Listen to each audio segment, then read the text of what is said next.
Yo-yoing has typically been perceived as one of those kids' toys you would just kind of see laying around growing up. You probably tried to pick one up, threw it, realized it wouldn't come back to you with that weak-ass piss baby throw, put it down, and then subsequently just never with one ever again. Well, my friends, yo-yoing is actually way deeper and more unhinged than you probably have ever thought it was. What if I told you that those simple tricks that make the average person think you can yo-yo are really just the tip of the iceberg as to what you can really do with these fucking little circular spinny thingies?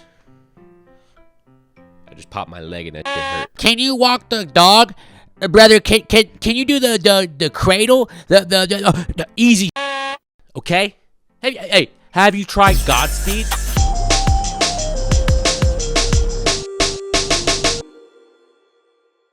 Yo-yoing has been around reportedly since ancient Greece, but didn't really become a product of sweet capitalism until about 1928, when a dude named Pedro Flores opened up a yo-yo manufacturing plant up in beautiful Santa Barbara, California. Oh man, gotta love California. Skip a few years, and a ton of innovations have happened on the yo-yo. It went from being on a fixed axle to being on a spinning bearing. This is a massive game changer, by the way. Now that you're caught up to speed, did you know that there are actually different types of yo-yos you can use when it comes to competitive yo-yo play? There's 6 major ones, and each one is an entirely different style from the previous. First, let's start with...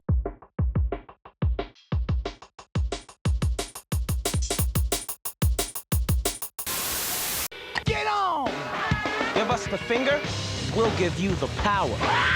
The new hardcore series by Duncan, an extreme line of yo-yos engineered for superior performance. Duncan, anything else is just a toy. This yo-yo is what we would call a responsive yo-yo, and is the most common one you'd probably think of when you think of a yo-yo. With these yo-yos, you throw them down, tug it a little bit to give the string some slack, and then BAM! Comes right back to you, like magic. Whoa. These types of yo-yos nowadays usually have a very thin little ball bearing in it to make it spin really fast and really sleek. Of course, unless you get a fixed axle yo-yo, in which case it doesn't really spin at all, it is just on a fixed axle. This is also the type of yo-yo where you've probably heard the term like putting it to sleep or sleeping the yo-yo. This is pretty much making the yo-yo stay down and spin a little bit before it comes back to your hand. Oh, it's fucking raining outside, isn't it? This is also the yo-yo that you typically see the normal tricks. Walking the dog, cradled around the world. Your simple stuff. Let's be real. It's simple stuff that make people go, oh shit, that's cool. He made it come back to his hand. Wow. Come back. It's on a string. Whoa, physics. Whoa. What's crazy about zero-A yo-yoing is that it does get crazy. Like unhinged crazy. Like, what do you mean you're playing with a fixed axle yo-yo, it's not even spinning, but you somehow make it spin after it's not spinning anymore to come back to your hand? That's cool. That's really cool. Moving on! Ah!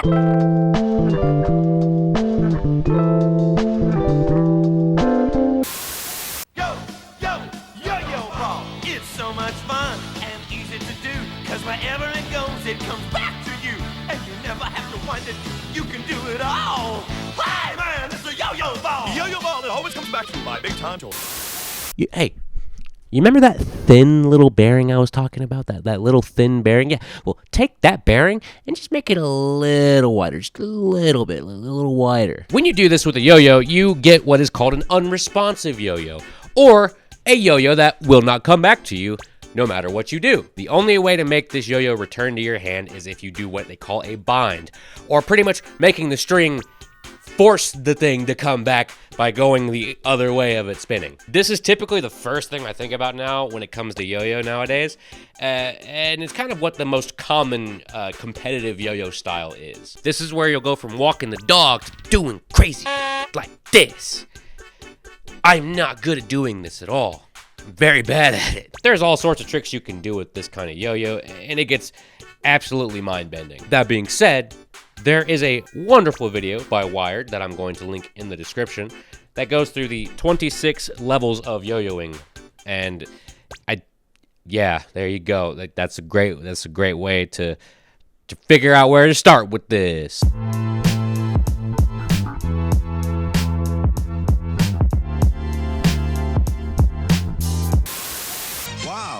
Look at that.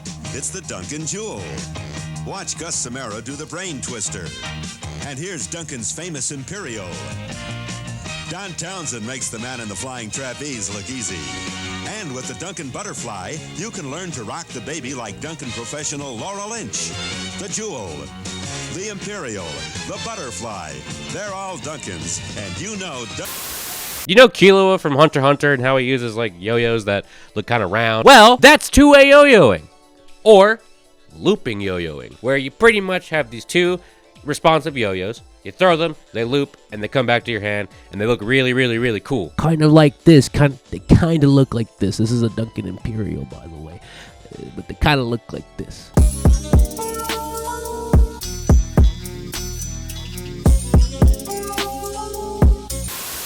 Me? Play with a Duncan yo-yo? That's for babies.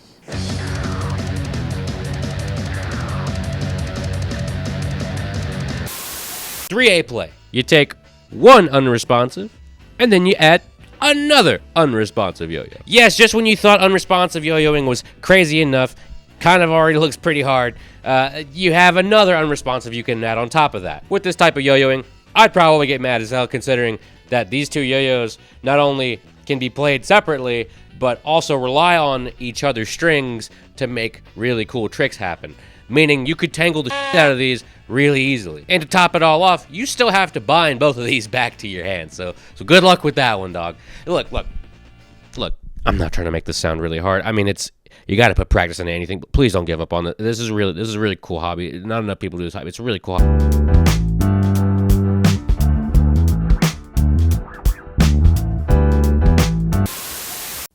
Whip it! I say whip it! Whip it good! There's a new yo-yo going round. Just when yo-yoing couldn't get any more unhinged, in comes off-string yo-yoing. Yes, you heard that right. Yo-yo that is off of the string, otherwise known as off-string yo-yoing. In order to make this yo-yo come back to you, you have to flick the string into the yo-yo to wrap it around it and force it to come back to you. I don't know how this works because I've never done it before. But yeah, I don't know what else to add to this one. It's kind of self-explanatory. Just roll some really cool footage right here.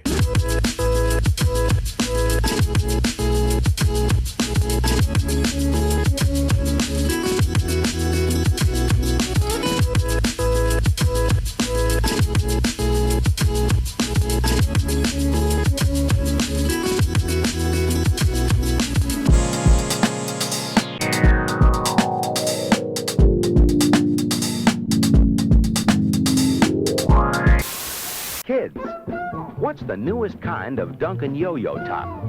A new Lifesaver Duncan Yo-Yo Top. Where can you get your Lifesaver Yo-Yo? Right in one Lifesaver Yo-Yo bag of fun. Finally, we have freehand yo-yoing. Instead of the yo-yo not being attached to a string this time, it's your finger that's not attached. You are no longer wearing the metaphorical Wiimote safety strap, so to speak. So don't go like flinging this shit around and then expect to not break something if you really f it up. I mean, it is what it is. To make up for the string not being attached to your finger, it's instead tied to what they call a counterweight. The tricks in this category also focus not on just the yo-yo, but the counterweight as well. So you have a lot more to keep up with whenever you're using this style of yo-yo. And it looks really, really crazy seeing people use this stuff. That's pretty much it for the yo-yo types, but stick around. We got some more to talk about.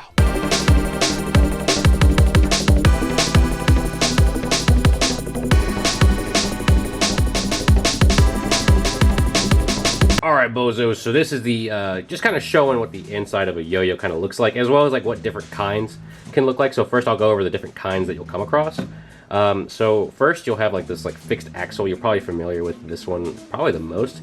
If you can kind of see in there, let's see, right there, it's a little fixed axle that doesn't really spin.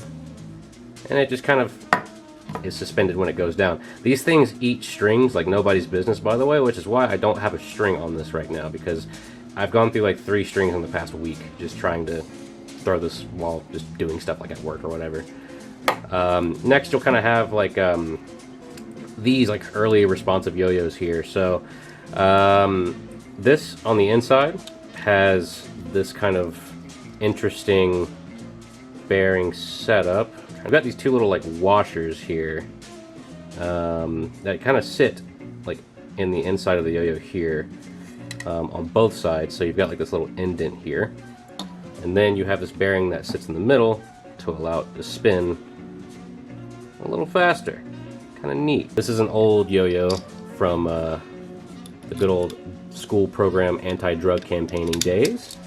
You got the, like the little Ned right there. It's kind of hard to see because this light is harsh. I'm going to pull it back a little bit. Never give up, encourage others, and do your best, which is kind of a mouthful for a acronym, but whatever. And then you've got these classic non-responsive yo-yos. Beautiful, beautiful yo-yos. This one is a bimetal yo-yo. I'm not taking this one apart because I've got another one to take apart and kind of go over as to like how it looks on the inside. I bought this Yo Mega here just kind of for research purposes for this video, the Pro X2, and it's a nice little yo-yo. Comes with a little bearing tool as well as this counterweight, which I talked about earlier about the different types of yo-yos.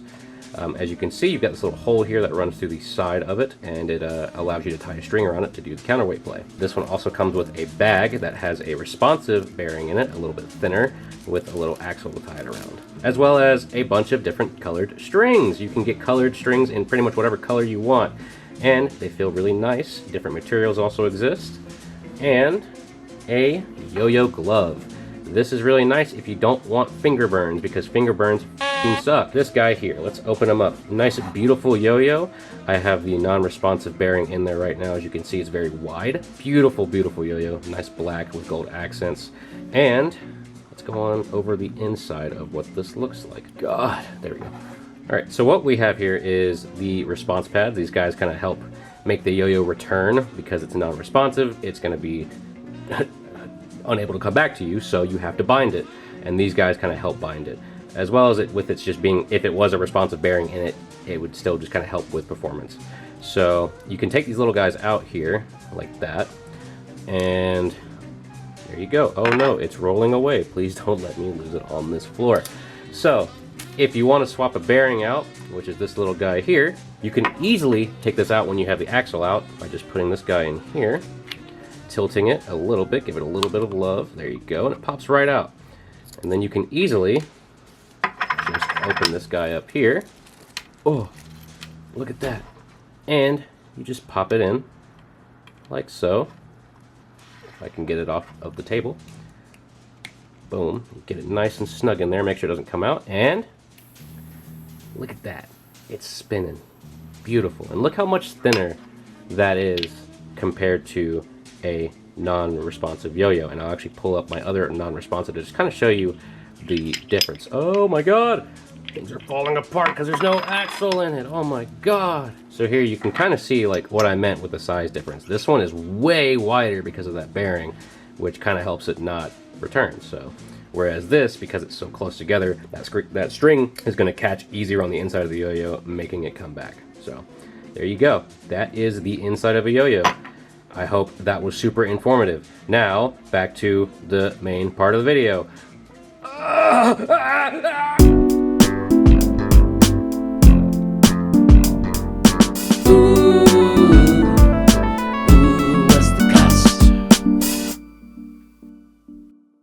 Now, what if I told you? Getting into yo-yoing is actually really cheap. So even if it's a little too piss baby hard for you, you can still at least try it. Don't be a pussy. Try it.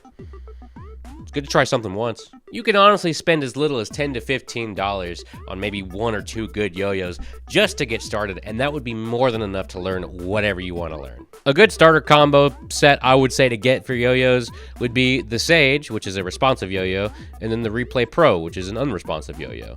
Both are made of plastic. Both are about 10 to 15 bucks. I think the Replay is maybe like 16, but they get you exactly what you need. Totally viable for anything you want to do. I own both of these. I mean, here they are right here, and they were great for when I started out learning. Not that I've gotten any better since then, and I started when I was 16. I'm 25. But if it makes you feel any better, one of the best in the world, Gentry Stein, actually designed this Replay Pro, and he won a national tournament with it. So if you think money is really a big thing with yo-yoing, it's really not, because you still got to learn the fundamentals either way. Don't straight up think you've got to have the best of the best yo-yos just to start doing something with the toy, because like there's not really a best. It's really a lot of personal preference, I'm gonna be honest. You more so need to worry about if you can even throw the yo-yo and make it come back up in the first place, because you'd be surprised how many people can't even do that. It's really easy, by the way, to make a yo-yo come back. Let me preface that again. It's really, really easy. Really easy. That being said, though, there are a ton, and I mean a ton, of different yo-yos out there to choose from, ranging from all sorts of price points because of the materials that they're made out of. An example of this is a yo-yo that is made out of pure titanium. I don't know why. I guess just because they could do it. This yo-yo costs hundreds of dollars, by the way. Yeah, that's really cool and all, but I don't need a yo-yo made out of f***ing titanium. Like, why? As I said before, the pool of choice when it comes to yo-yoing goes infinitely deep. There's so many people making different kinds of yo-yos out there. You just go find one on Amazon, and for all I care, it doesn't really matter as long as you just start doing it. That's a lot of yo-yos. When it comes to getting your first big boy yo-yo, it's really up to you as to what you want to get. But that does not stop me from giving out some really cool recommendations if you want to shell out the money. One Drop is a yo-yo brand that has some of the sleekest, some of the cleanest yo-yos I have ever seen. And I bet they feel really good. And I say this because I don't own any of them because I'm cheap. That does not mean I cannot just absolutely glaze them. Plus, they have a yo-yo that's an official Terraria yo-yo. It says a lot because I really love Terraria, and the yo-yo class is my favorite class in Terraria. So they are automatically going to be like one of my favorite manufacturers. Sorry, I'm biased. Oh no, oh. Another brand I'd recommend that is a little bit safer on the wallet is Yo-Yo Factory. They've got things like the Replay Pro and a bunch of other kinds for any kind of range of yo-yo play you want to do. I'd really recommend looking at the Shutter Yo-Yo, which is another Gentry Stein yo-yo, as it is a beautiful, nice blue color. It makes a beautiful sound and is like 40 or 50 bucks, so it's really not that bad. And with all that being said, that is pretty much yo-yoing in a nutshell. Hope you guys had fun with this video. Hope it encourages you to try a new hobby. This will probably be the only yo-yo video I ever do on this channel, so don't get your hopes up. Thank you for watching my video. I really appreciate it. I hope you guys have a lovely day, lovely weekend, or whatever day it is for you. I don't know. I'm not you. You could be watching this 5 years from now. But nevertheless, have a beautiful day. I love you. And give someone a crisp high five today. And be like, you're cool. Or some shit. I don't know, bro. I'm fucking tired. I'm exhausted. Anyway, have a good day, everybody. Goodbye.